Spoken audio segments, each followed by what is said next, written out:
Demi hamil wanita ini, nekat bersetubuh dengan jin.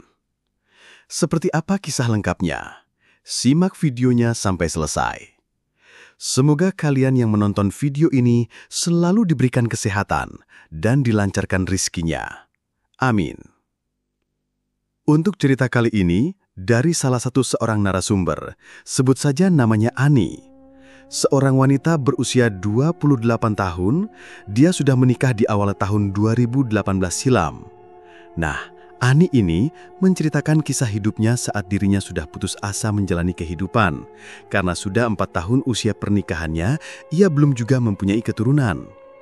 Ani yang waktu itu tinggalnya ikut suaminya, sebut saja Wahyu, membuat Ani sudah lama tidak silaturahmi ke rumah orang tuanya.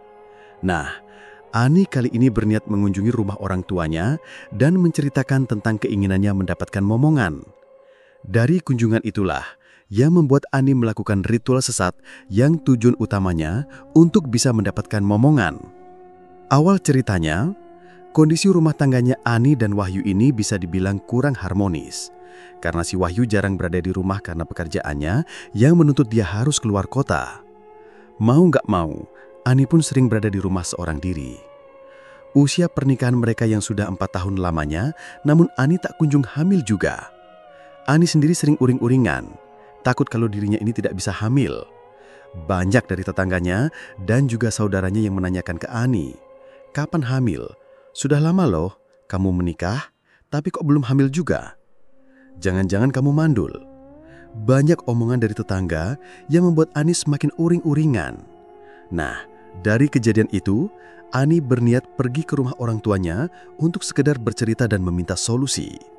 Namun saat Ani datang ke rumah orang tuanya, bukannya mendapatkan ketenangan, tapi Ani semakin dibuat sedih. Waktu itu Ani yang datang ke rumah orang tuanya tanpa ditemani suaminya. Orang tuanya pun bertanya, "Mana suamimu? Kok kamu datang ke sini seorang diri?" Anu bu, Mas Wahyu sedang ada kerjaan di luar kota." Dari obrolan itu, orang tuanya meminta untuk dia segera mempunyai keturunan. Karena sudah 4 tahun semenjak pernikahannya, Ani belum juga hamil. Dan ini yang membuat orang tuanya sangat kecewa dengan pernikahan Ani dan Wahyu. Apalagi kedatangan Ani sendiri tanpa ditemani suaminya. "Selama ini suami kamu sibuk mengurusi pekerjaannya, tanpa memikirkan keluarganya. Buktinya aja kamu ke sini sendiri, dan kamu pun belum juga hamil. Apa kamu tidak lihat orang tuamu rambutnya sudah berubah? Apakah kamu menginginkan kalau orang tuamu ini meninggal tanpa melihat cucunya, tanpa melihat anak dari kamu?" Ucapan yang keluar dari mulut orang tuanya membuat Ani benar-benar semakin putus asa. 4 tahun semenjak pernikahannya dengan Wahyu, dia belum dikaruniai anak. Usaha yang dilakukan itu tidak hanya berhubungan dengan suaminya, tapi lewat usaha dokter, lewat terapi, semuanya sudah dilakukan, tapi Tuhan berkehendak lain kalau yang dilakukannya selama ini belum juga membuahkan hasil. Semenjak berkunjung ke rumah orang tuanya dan mendapatkan tekanan, Ani tidak berani datang lagi ke rumah orang tuanya. Apalagi dia sudah berusaha ke sana kemarin, konsultasi dengan berbagai dokter, tapi tidak juga mendapatkan hasil yang positif kalau ada tanda-tanda kehamilan. Seakan-akan dia sudah tidak punya keinginan selain mengakhiri hidupnya. Ani yang tak kunjung hamil, sementara orang tuanya pun merasa kecewa. Dan yang lebih membuat Ani merasa sakit hati, orang tuanya itu sudah tidak mau mengunjungi rumahnya. Dan bukan itu saja, tapi orang tuanya tidak akan menerima Ani lagi kalau Ani tidak kunjung hamil. Ani yang ditekan terus-menerus oleh orang tuanya dan juga terus ditanya oleh tetangganya tentang kapan hamil, kapan kamu punya anak, membuat Ani harus lebih giat lagi mencari tahu informasi ke teman-temannya agar dirinya bisa cepat hamil. Dari informasi temannya inilah, Ani akhirnya mendapatkan satu cara untuk cepat hamil, yaitu melalui jalan pintas. Karena waktu itu Ani yang ingin sekali hamil dan sangat terobsesi, Ani tidak berpikir panjang, dia langsung mengiyakan saran dari temannya. Di esok harinya, Ani mengajak temannya untuk segera mendatangi salah satu paranormal yang diyakini bisa membantunya. Lewat paranormal itulah, Ani disarankan dan dijelaskan bagaimana syarat-syaratnya agar dia bisa hamil. Ani sangat berharap lewat paranormal ini keinginannya bisa terwujud. Walaupun secara akal sehat itu salah, tapi karena terobsesinya yang sudah membuncah, membuat Ani gelap mata. Selang beberapa hari, Ani datang lagi ke paranormal dengan memberikan semua syarat untuk melakukan ritual agar dia bisa cepat hamil. Paranormal pun menjelaskan satu persatu agar Ani bisa hamil. Sepulangnya dari paranormal, waktu itu sudah menunjukkan pukul 10 malam. Ani langsung menuju ke kamar untuk mengistirahatkan tubuhnya. Namun di kamar, Ani seperti mendengar ada orang yang sedang mandi. Dalam keadaan mata yang tertutup, Ani merasa ada yang aneh. Siapa malam-malam kayak gini sedang mandi? Suara gemericik air sangat jelas dan bahkan berkali-kali terdengar. Dalam keadaan setengah sadar, Ani berberanikan diri untuk melihat siapa yang sedang mandi di tengah malam seperti ini. Tapi saat melangkahkan kakinya ke kamar mandi, tiba-tiba suaminya memanggil. "Sayang, mau kemana?" Ani yang mendengar perkataan dari suaminya ini merasa sangat kaget plus aneh. Karena tidak biasanya suaminya ini memanggil dengan panggilan sayang. Ani merasa ada sesuatu yang beda dari suaminya.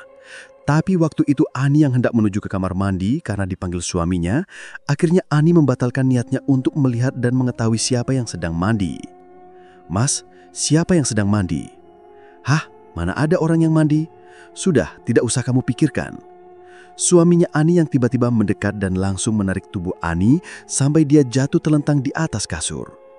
Entah kerasukan setan mana, suaminya Ani tiba-tiba mencumbu Ani dengan aneh. Tidak seperti biasanya yang secara lembut, tapi malam itu kelakuan suaminya itu berbeda.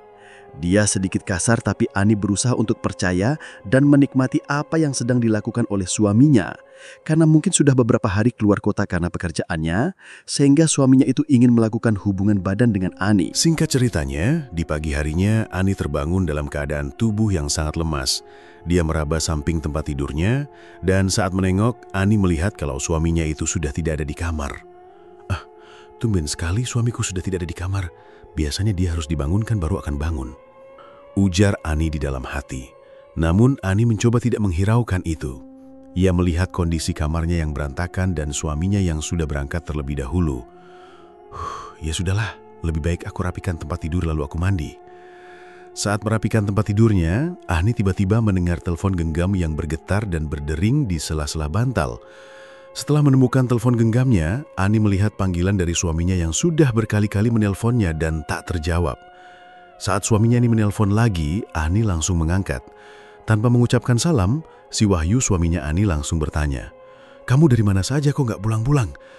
Kekhawatiran dari suaminya ini sangat ketara dari nada bicaranya. Namun, sebelum Ani ini menjawab pertanyaan dari sang suami, Ani langsung diberondong pertanyaan, "Kamu akhir-akhir ini kemana saja? Sudah berkali-kali saya telepon kamu tapi tidak diangkat." Ani yang diberondong pertanyaan seperti itu sontak saja kaget. Siapa laki-laki yang semalam itu ada di kamar? Pikirnya dalam hati. Sebelum menjelaskan ke suaminya, Ani berusaha mengontrol dirinya agar tenang, tidak panik dan berusaha tidak memikirkan apa yang baru saja dialami malam tadi. Tidak berselang lama, telepon itu ditutup dengan nada yang sedikit kecewa dari suaminya. Nah, saat itu juga Ani langsung menghubungi temannya dan menceritakan apa yang dialaminya. Temannya ini pun menjelaskan, "Itu baru awal, kamu siap-siap saja di ronde-ronde berikutnya sampai kamu hamil." Ani yang masih bersikeras ingin mempunyai anak, ia dengan siap akan melayani sosok itu. Sampai singkat ceritanya, Wahyu suaminya Ani pulang setelah hampir 1 minggu berada di luar kota. Ani pun menikmati apa yang dilakukan oleh makhluk goib itu untuk dirinya agar bisa hamil. Jadi, selama Ani ini ditinggal oleh suaminya yang bekerja di luar kota, Ani dengan rutin melakukan hubungan badan dengan sosok gaib itu. Namun jika suaminya ini berada di rumah, Ani berusaha menutupi apa yang dia lakukan selama ini dengan cara tidak melakukan ritual. Ani sebisa mungkin akan berusaha menutupi apa yang dilakukannya selama suaminya pergi keluar kota demi mendapatkan momongan. Waktu terus berjalan sampai 1 bulan lamanya Ani berhubungan dengan sosok gaib itu. Masih dengan keinginannya yang ingin hamil, Ani mencoba periksa ke dokter kandungan apakah dirinya ini sudah hamil apa belum. Dan, Ani sangat terkejut dengan fakta yang diucapkan oleh dokter. Ani tidak menyangka ini akan terjadi. Ani benar-benar dinyatakan hamil. Akhirnya, apa yang diharapkan selama ini bisa terwujud. Cepat-cepat Ani memberitahu orang tuanya jika dirinya ini hamil. Orang tuanya pun sangat terkejut, namun rasa bahagianya lebih mendominasi. Ani pun sangat diistimewakan, ia sampai tidak diizinkan untuk melakukan hal-hal yang berat, katanya agar kandungan Ani itu dalam keadaan baik-baik saja sampai nanti waktu lahiran tiba. Semenjak Ani dinyatakan hamil, orang tuanya ini bersikeras untuk tinggal bersamanya. Tapi kedatangan ibunya Ani ternyata membuat Ani tidak bisa lagi melakukan ritual seperti saat dirinya sendiri di rumah, tanpa suaminya yang sering keluar kota. Ani pun berpikir keadaan dia yang sudah mengandung sudah tidak lagi memerlukan ritual-ritual yang disarankan oleh paranormal. Sampai usia kandungannya hampir 7 bulan, ibunya merawat dan menjaga Ani dan kandungannya. Ani juga sudah tidak lagi melakukan ritual. Keanehan-keanehan itu mulai dialami oleh Ani. Saat Ani sedang tertidur lelap sendiri di kamarnya, sementara orang tuanya tidur di kamar yang lain, saat itu Ani mendengar suara tangisan anak kecil dan suaranya tuh benar-benar sangat mengganggu Ani yang sedang istirahat. Dalam pikirannya Ani, siapa anak itu yang menangis malam-malam kayak gini? Dan suara tangisannya itu benar-benar sangat mengganggu Ani. Sampai jam 2 dini hari, suara itu terus-menerus didengar sampai akhirnya dia bangun dari atas ranjang dan keluar dari kamar untuk melihat siapa anak kecil itu. Namun yang Ani lihat ini adalah sosok hitam besar di dekat vas bunga tepat di depan pintu. Saat itu Ani langsung teriak kencang, "Ah, setan, setan, tolong bu, tolong bu!" Ani yang teriak ketakutan memanggil ibunya, namun teriakan itu sama sekali tidak didengar oleh ibunya. Ani yang berusaha lari ke kamar ibunya, tapi Ani merasakan kalau kakinya itu seperti ada yang menahan. Saat dia nengok ke bawah, dek, sosok anak kecil yang rambutnya panjang dengan tubuh yang kurus dan matanya bulat besar itu berada di bawah Ani sembari menarik-narik kakinya. Tubuh Ani yang kaku dan bergetar hebat karena dia sangat takut. Tidak hanya sosok anak kecil itu saja, namun di hadapannya ini ada sosok genderuwo yang bertubuh besar sedang menatapnya. Rasanya ingin sekali lari dan menghampiri ibunya. Namun sosok anak kecil itu sangat erat memegang kakinya. Ani yang benar-benar ketakutan terus teriak, "Ibu! Ibu!" Tapi ibunya ini sama sekali tidak mendengar teriakannya. Saat Ani berusaha melangkahkan kakinya ke kamar ibunya yang kebetulan letak kamarnya itu bersebelahan, saat pintu kamar dibuka, Ani melihat ibunya itu sedang tertidur lelap dan saat Ani mendekat ke ranjang, apa yang dilihatnya itu adalah sosok dengan wajah yang sudah sangat tua, wajahnya keriput, lusuh, dan yang membuat Ani semakin kaget itu, di dekat tubuh ibunya ada sosok pocong yang berdiri sembari menatap tajam. Ini yang membuat Ani semakin ketakutan melihat sosok ibunya yang terbaring di atas ranjang. Ani langsung bergegas keluar dari kamar ibunya, dia berusaha lari untuk keluar dari rumahnya. Suasana rumahnya tiba-tiba sangat menyeramkan. Saat Ani ingin keluar dari pintu depan, Ani melihat sosok hitam besar dan anak kecil yang tadi memegang kakinya sedang bermain-main di daun pintu. Ani berusaha untuk lewat pintu belakang. Namun saat Ani berusaha lari keluar lewat pintu rumah yang paling belakang, Ani merasakan kalau dirinya itu ditarik-tarik oleh sosok anak kecil sembari berteriak memanggil ibu, ibu, ibu, ibu. Ketakutannya kian bertambah, kakinya yang terasa berat untuk melangkah, sementara teriakan anak kecil yang memanggil nama ibu-ibu terus didengarnya. Dengan tenaga yang tersisa, Ani berusaha melepaskan genggaman anak kecil itu yang terus memanggil ibu-ibu. Dengan langkah gontai, Ani membuka pintu rumah belakang dan berlari keluar menuju ke rumah kakeknya yang tidak jauh dari rumahnya Ani. Saat Ani terus berlari, dia berpapasan dengan ibu dan kakeknya. Sontak saja Ani kaget, "Loh, ibu di sini? Kenapa ibunya bersama kakek? Terus yang tidur di kamar siapa?" Pikiran-pikiran negatif pun muncul. Dengan nafas yang tersengal-sengal dan keringat dingin bercucuran, saat itu juga Ani langsung memeluk ibunya sembari menangis. "Tolong bu, tolong!" Dalam keadaan perut besar yang hamil 7 bulan, Ani menangis ketakutan. Saat itu juga ibunya meminta Ani untuk duduk di tepi jalan dan kakeknya Ani pun menanyakan, "Sebenarnya ada apa dengan kamu? Apa yang sudah kamu lakukan?" Ani yang ingin menjawab, tapi dia tidak ingin orang tuanya tahu. Pada akhirnya Ani hanya bisa diam. Tapi kakeknya Ani mengatakan dan menjelaskan, "Kakek sudah tahu apa yang menyebabkan ibumu lari ke rumah kamu karena ibumu melihat sosok aneh di rumah kamu yang membuat kakek ini langsung menuju ke rumah kamu. Tolong jelaskan apa yang sebenarnya sudah kamu lakukan sehingga rumah kamu itu banyak ditunggui sosok-sosok aneh." Ani akhirnya menjelaskan semuanya, bahwa apa yang selama ini dia lakukan sudah salah. Dan kakeknya menyarankan Ani untuk tidak pulang ke rumahnya terlebih dahulu sebelum merasa aman. Dan kakeknya menyuruh Ani serta ibunya untuk tinggal di rumahnya. Di rumah kakeknya, Ani diajarkan ilmu keagamaan yang tujuan utamanya untuk melindungi dirinya dan kandungannya. Tapi di saat Ani yang terus berusaha memperbaiki dirinya lewat ilmu keagamaan, beberapa hari kemudian perutnya yang saat itu hamil 7 bulan tiba-tiba mengempis. Seakan-akan Ani ini tidak pernah hamil. Ani sendiri benar-benar tidak percaya kalau kandungan itu hilang begitu saja. Kandunganmu keguguran dan langsung hilang dalam sekejap karena anak yang dikandung kamu itu bukan anak dari manusia. Tapi anak itu anak dari setan. Dan kalaupun dilahirkan, keluarganya kamu akan mendapatkan petaka, ujar kakeknya Ani. Ani yang ditenangkan oleh ibunya, dia berusaha kuat dan ikhlas menerima kenyataan kalau kandungannya mengalami keguguran. Ani pun tidak menceritakan ke suaminya tentang apa yang sebenarnya terjadi.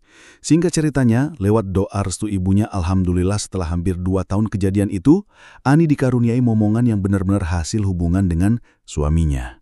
Bersabarlah, Allah itu Maha Penyayang dan akan mengabulkan doa para umatnya yang bersungguh-sungguh. Teruslah berdoa dan berusaha, tapi di jalan Allah Subhanahu wa Ta'ala, jangan mengambil jalan pintas yang berujung menyekutukan Allah. Alhamdulillah Ani bisa selamat, tidak ditarik oleh iblis yang setiap hari mengaulinya.